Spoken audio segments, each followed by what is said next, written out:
This is the Mysterious Murdaughs, a multi-episode podcast brought to you by Bed Crime Stories Podcast in association with Carnage Street.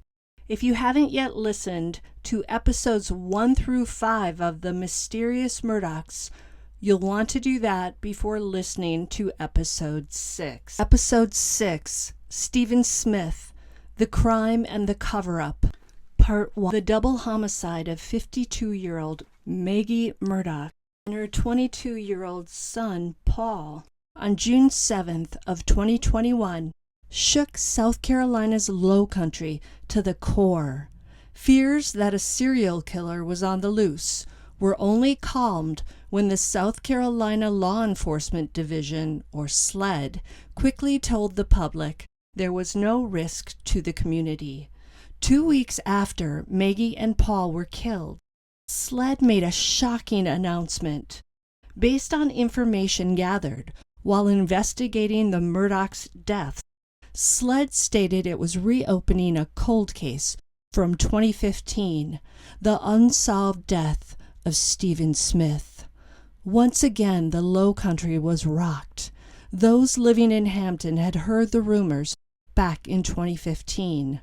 Rumors that involved one of the Murdochs, namely Alex Murdoch's eldest son, Buster. SLED has yet to reveal what that information is, and to say that residents are waiting with bated breath is an understatement. But who was Stephen Smith, and how, if at all, was he connected to the Murdochs? Stephen represents yet another victim who died too soon and in a manner that screams foul play. Let's get started. In small towns all across America, there's typically at least one family that's so well rooted in the region, so connected to the town's history, that its name graces street signs and buildings. In South Carolina's Low Country, in the counties of Allendale, Beaufort, Colton, Hampton, and Jasper, that family is the Murdochs. The Murdochs have been associated with the law in those counties since 1920, when Randolph Murdoch Sr. became the solicitor of the 14th Judicial Circuit. In South Carolina, the circuit solicitor is an elected official who's responsible for overseeing the prosecution of all criminal cases. Basically, the solicitor is what other states refer to as the district attorney. Randolph Murdoch Sr. was succeeded in the role of solicitor by his son Randolph Buster Murdoch Jr., and Randolph Buster Murdoch Jr. was succeeded by his son Randolph Murdoch III. The latter was Alec Murdoch's father. The Murdochs presided over law enforcement for 86 years in the region. In many ways, the Murdochs were law enforcement. The younger Murdochs, also attorneys, worked for the family firm, PMPED, which specialized in personal injury litigation. Many have called the Murdochs a legal dynasty of sorts. Big fish in a little pond. In 2015, when 19-year-old Stephen Smith was found dead in the middle of a rural road in Hampton County, news of his death went on blast throughout the Low Country. Within hours, it had found its way to the Murdochs and pretty much everyone else in the area. But before we talk about Stephen's death, let's talk about him in life. He was, after all, someone's son and someone's brother. In 2015, Stephen Nicholas Smith was 19 and just on the cusp of discovering his life's path. Attractive with a swoop of blonde hair and luminous blue eyes, Stephen could easily have become a successful Instagram influencer. Openly gay, a bold move in rural South Carolina, where that type of thing doesn't tend to sit well with the old establishment. Stephen wore makeup and spent time getting his hair just right. His twin sister, Stephanie, said this about Stephen in a 2020 special. His hair had to be perfect, his makeup had to be perfect. He didn't miss a beat. Stephen's mother, Sandy Smith, with whom Stephen was still living in 2015, has said that her son never came out of the closet because he didn't have to. The family had always known he was gay, and it didn't matter. According to Sandy, Stephen's favorite expression was, "I am who I am, and God made me, and God don't make mistakes." End quote. Listen to what else Sandy and Stephanie say about Stephen. Twin, he had a sister, Stephanie. He lived with his mother, Sandy Smith. The doctor said, "Do you see what I see?" And I was like, "Oh my gosh." And there was two. Stephen was funny, the life of the party, very intelligent, sassy. We were always together. We would always do anything together, regardless if I wanted to do it or not. There's hardly words to describe him. Jubilant. Crazy. An actor. He could cry on a dime. Stephen's sister and mother also told 2020 that Stephen had plans to get out of Hampton. Once he started high school, he knew what he wanted out of life. He had plans to get out of Hampton. He was not going to stay there. He was going to get his nursing degree and then work his way up to a medical doctor and go overseas to take care of children who did not have any medical attention. I wanted to see him be the doctor that he wanted to be, because he always talked about helping people, and that's what Stephen did. Tragically, Stephen Smith never got the chance to realize any of his life's dreams because in the early morning hours of Wednesday, July 8th, 2015, he was found lying dead in the middle of an isolated rural road in Hampton County, South Carolina. Hampton County 911, where's your emergency? Hello, I just going down Crocketville Road. I see somebody laying out. What road are you, what's the name of the highway that you're on? I know it's Crocketville Road. Just know it's Crocketville Road. Yeah. Hold on just a second. And which way are you headed? Okay, the back way to go to, like going towards Brunson. Uh-huh. Yeah. Okay, you're on that road just before you get into Crocketville. So in Crocketville, make that right. Okay. From Crocketville, take a right. Wait, take a left. When you call 601, Bamberg. Uh-huh. If I'm going toward Bamberg, I'm gonna take a left onto that road. Yeah, like you going to, I see a road called 14. You can go to Sandy Run, but you're not on Sandy Run Road? I think it is. This is you can Sandy Road, go straight on out. Okay. And is it in the road or on the side of the road? In the road. In the road? Yeah. All right. So what's your name and call that number? My name is Ronnie Capers. At 3:57 a.m., a motorist named Ronnie Capers dials 911 to report seeing a white male lying in the middle of Sandy Run Road. Although he alerts the authorities, Capers doesn't stick around at the scene. In a matter of minutes, around 4:07 a.m., police officer Michael Bridges of the Hampton County Sheriff's Office arrives on scene. I say 4:07 p.m., but there are some conflicting reports as to the exact time Officer Bridges arrived. The person lying dead in the road is Stephen Smith. First responders initially believe that Smith has been shot in the head. Thinking it's a homicide, they call SLED to assist at the scene. SLED is the entity in South Carolina tasked with investigating homicides. But when some officers speculate that Stephen may instead be the victim of a hit-and-run accident and not a gunshot, the South Carolina Highway Patrol, or SCHP, is called. The Highway Patrol is responsible for investigating car accidents and disposing of anything that impedes the free flow of traffic. If Stephen's been shot, it's a homicide, and SLED will be tasked with investigating the crime. But if Stephen's not been shot, and his injuries are instead due to being hit by a car, then the Highway Patrol will investigate the incident. Note that the Highway Patrol detectives typically do not investigate homicides, and thus may be less skilled in that department than SLED agents. But there are problems with the hit-and-run theory.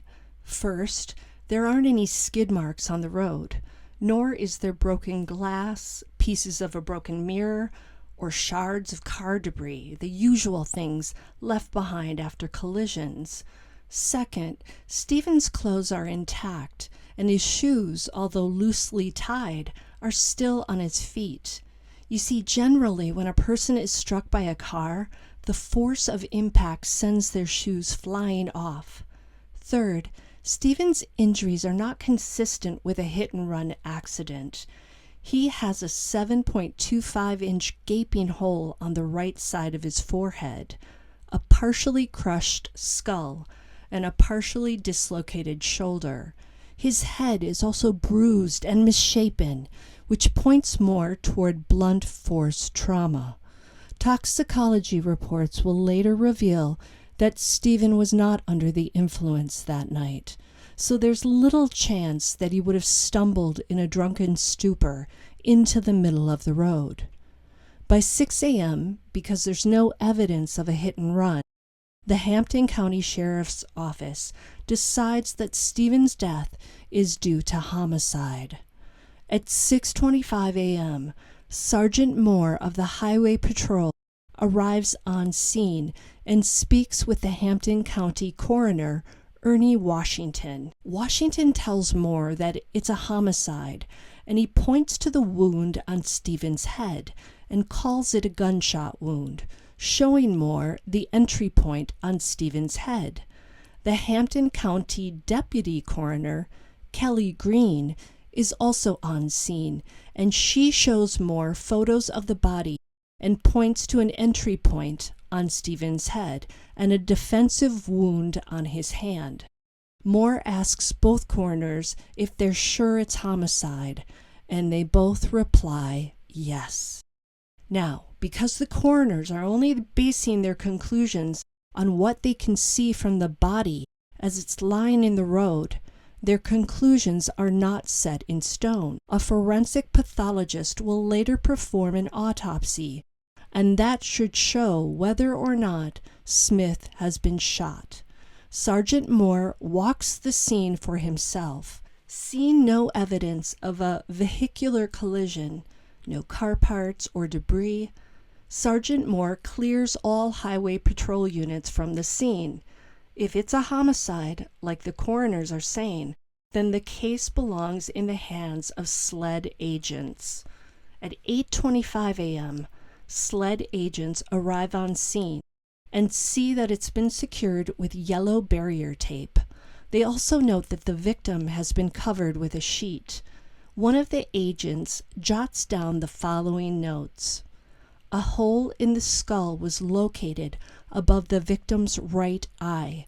It's still unclear at this time if this hole was caused by a projectile. The victim's right arm was covered in blood, and agents were unable to see any injuries." End quote.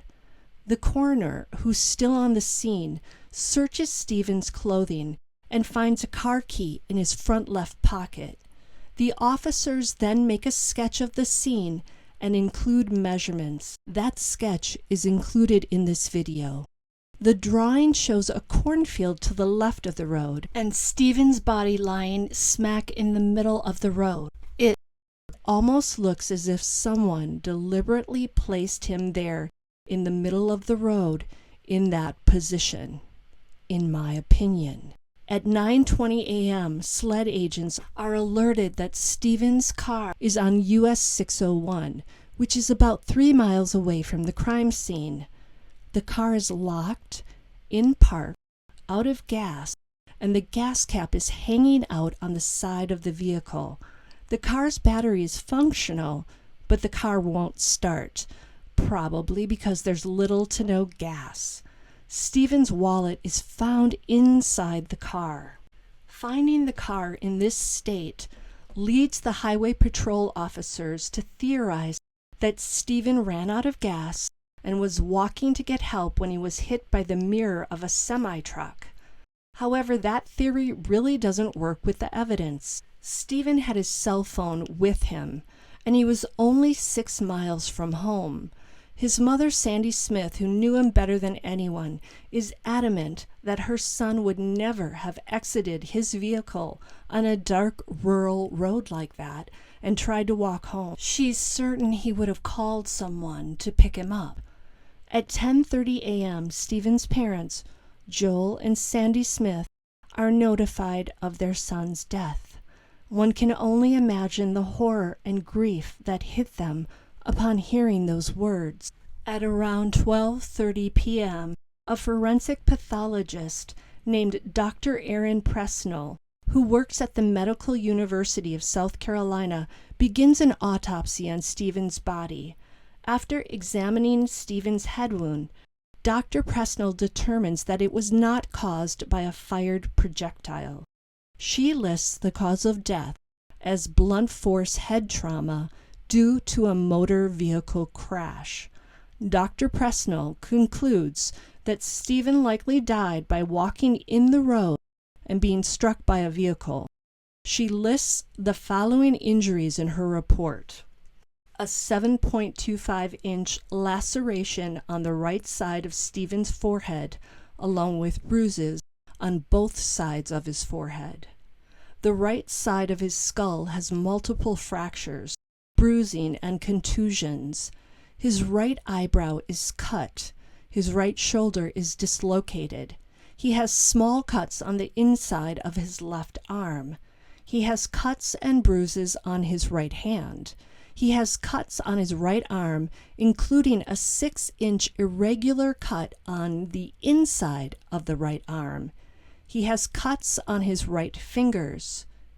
12 3-inch aggregate of irregular to angulated abrasions on right arm.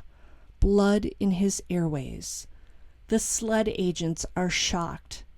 Dr. Presnell's conclusion means that the case is now out of the hands of the sled agents and back into the hands of the highway patrol detectives. It's been a ping-pong game since Stephen was found. 1 minute it's a homicide, the next it's a hit-and-run accident. Like the sled agents, the highway patrol detectives aren't buying into the pathologist's conclusion. Listen to what these state patrol detectives had to say. Does not appear to be, in my opinion, struck by a vehicle. He had no abrasions, no torn clothes. His shoes were still on his feet. Cell phone still in his pocket. When Sergeant Moore calls the coroner, Ernie Washington, and tells him what Dr. Presnell has concluded, Washington tells Moore he has to go with Presnell's ruling, even though he earlier stated that he was certain it was a gunshot wound. Moore then asks Washington where Stephen's body is. Washington states that it's been taken to the People's Roden Funeral Home per the family's wishes. Sergeant Moore immediately calls the funeral home director to ask if he has the clothing Stephen was wearing. The funeral director says the clothes are in a paper bag with the body. Moore instructs him to immediately stop all preparations on the body and cover it up. Moore also sends an officer to pick up the clothing. Note that the evidence chain of custody on Stephen's case was broken at this point, when his clothes were left unattended at the funeral home. When Stephen's clothing, including a black Nike short-sleeve shirt, a pair of khaki Union Bay cargo shorts, and a pair of blue Airspeed tennis shoes, are tested for trace evidence, no automotive paint is found on them. Also included in the testing are some very small single-layer metallic blue paint chips that were in the bag. When I say small, the paint chips are the size of the width of a pencil tip. And again, the chips were not embedded on Stephen's clothing. They were simply in the bag. the detectives find out that Toyota apparently used that color paint on its cars from 1982 to 1988. But before one goes running off to see what type of car people in the Murdoch family may have been driving, remember, the chain of custody was broken on the clothes when they were left unattended at the funeral home. Because of that breach, it's impossible to know where those tiny paint chips came from. Did someone place them in the bag?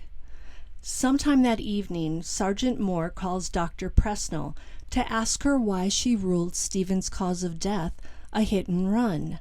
Dr. Presnell tells him that it was not a gunshot wound and no bullet or bullet fragments were found during the x-ray. She also states that it didn't look like a bullet wound in her opinion, and that since the body was found in the roadway, she could only theorize that it had to be a motor vehicle that caused Stephen's death. Moore asks Dr. Presnell if she found any glass fragments or other debris or evidence from a motor vehicle on the body, and she replies no. Moore sends officers back out to the scene to have them search again for any car debris and any other evidence in either direction. The officers search but fail to find any debris. Moore also sends an officer to sit at the scene between 3 a.m. and 5 a.m. the next morning to document how many cars drive on that road at that time of the morning. Now, the day Stephen Smith was found deceased was clearly chaotic, with the investigation moving from SLED's hands to the highway patrols and back and forth. Having it fall into the highway patrol's hands meant that detectives who were used to working only on vehicular accidents would be investigating a crime that many believed was not a hit and run, but rather a deliberate homicide. SLED agents were the ones who were seasoned in homicide investigations, not the highway patrol agents. In my opinion, right from the very beginning, Stephen's death was not being investigated by the right entity, which meant that it likely wasn't getting investigated as thoroughly and as well as it could have been. Next time on the Mysterious Murdaughs, we'll move into the events that occurred the day after Stephen's death. We'll deep dive into the investigation and examine the notes made by various detectives working the case. Notes that detail the rumors that were swirling around Hampton about who might have been involved and what might have happened.